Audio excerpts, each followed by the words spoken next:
ईशा ने सबके सामने सूरज के हाथों अपना व्रत खुलवाया। ये देखकर आकाश का गुस्सा 7वें आसमान पर पहुंच गया। लेकिन सबसे बड़ा सवाल, क्या सूरज को आखिरकार याद आने वाला है कि ईशा की असली शादी उसी से हुई थी? और क्या आकाश अब दोनों को हमेशा के लिए अलग करने की नई साजिश रचेगा? दोस्तों, आगे होने वाला है ऐसा धमाका जिसे देखकर आप भी रह जाएंगे हैरान। हेलो दोस्तों, स्वागत है आपका पसंदीदा सीरियल पति ब्रह्मचारी में। तो चलिए देखते हैं आज का बेहद धमाकेदार, इमोशनल और ट्विस्ट से भरा हुआ सीन, जिसे देखकर आप लोग भी हैरान रह जाएंगे। दोस्तों, जैसे कि आप लोगों ने पिछले एपिसोड में देखा होगा कि सूरज और ईशा मिलकर आरव को टेंडर दिलवाने में उसकी मदद करते हैं। लेकिन किसी को क्या पता था कि उन दवाइयों के पीछे इतना बड़ा खेल छुपा हुआ है। जब दवाइयों की जांच हुई तब पता चला कि सारी दवाइयां नकली हैं। शुरुआत में आरव इस बात को मानने के लिए बिल्कुल तैयार नहीं था, क्योंकि उसे अपने काम पर पूरा भरोसा था। लेकिन तभी कहानी में आता है सबसे बड़ा ट्विस्ट। काव्या सच सामने लाने के लिए खुद वही दवा खा लेती है, ताकि सबको साबित हो सके कि दवाइयां सच में नकली है। दवा खाते ही काव्या की तबीयत अचानक बिगड़ने लगती है। उसकी सांसें तेज हो जाती हैं और वह दर्द से तड़पने लगती है। ये सब देखकर ईशा और आरव पूरी तरह घबरा जाते हैं। बिना एक पल गवाए वे तुरंत काव्या को हॉस्पिटल लेकर भागते हैं। लेकिन दोस्तों, असली खतरा तो अभी बाकी था। उधर वही नकली दवाइयां बच्चों तक पहुंचने वाली थी।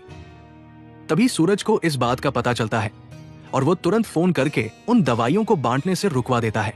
सूरज की समझदारी की वजह से कई मासूम बच्चों की जान बच जाती है। इधर हॉस्पिटल में काव्या की हालत लगातार बिगड़ती जा रही थी।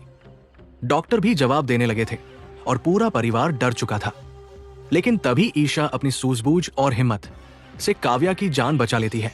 ये देखकर सभी लोग भावुक हो जाते हैं। दोस्तों, अब कहानी एक नए मोड़ पर पहुंच चुकी है। हॉस्पिटल से ठीक होकर आने के बाद काव्या सबसे पहले बट सावित्री का व्रत पूरा करने की जिद करती है। जैसे ही उसे होश आता है, वो कहती है, मुझे अपना व्रत पूरा करना है। ये सुनकर घर के सभी लोग हैरान रह जाते हैं, क्योंकि उसकी तबीयत अभी पूरी तरह ठीक भी नहीं हुई थी। लेकिन काव्या किसी की बात सुनने को तैयार नहीं होती। इसके बाद पूरा परिवार पूजा के लिए मंदिर पहुंचता है, जहां सूरज भी मौजूद होता है। तभी वहां दुल्हन के जोड़े में ईशा की एंट्री होती है। ईशा को उस रूप में देखकर सूरज कुछ पल के लिए उसे देखता ही रह जाता है। उसके मन में अजीब सी हलचल होने लगती है। वो सोचने लगता है कि ईशा ये व्रत आकाश के लिए कर रही है। लेकिन कहीं ना कहीं उसका दिल बार बार यही कह रहा था कि ईशा का असली रिश्ता उससे जुड़ा हुआ है। दोस्तों, क्या सूरज को अब सच याद आने वाला है? क्या उसे याद आएगा कि ईशा की शादी आकाश से नहीं बल्कि उसी से हुई थी? अब आगे जो हुआ उसने सबको चौंका दिया।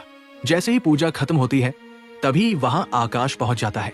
वो मुस्कुराते हुए कहता है, अब व्रत खुलवाने का समय है, मैं पानी लेकर आता हूं। लेकिन दोस्तों, ईशा के मन में कुछ और ही चल रहा था। आकाश के लौटने से पहले ही ईशा ऐसा कदम उठाती है जिसे देखकर हर कोई दंग रह जाता है। सूरज अपने हाथों से ईशा को पानी पिलाकर उसका व्रत खुलवाता है। और सबसे खास बात, इस पल में काव्या भी ईशा का पूरा साथ देती है। ये सब अपनी आंखों से देखकर आकाश का गुस्सा 7वें आसमान पर पहुंच जाता है। उसकी आंखों में जलन और नफरत साफ दिखाई देने लगती है। लेकिन दूसरी तरफ ईशा बेहद खुश होती है, क्योंकि उसका व्रत उसी इंसान के हाथों खुला था जिसे वह अपने दिल से अपना पति मानती है।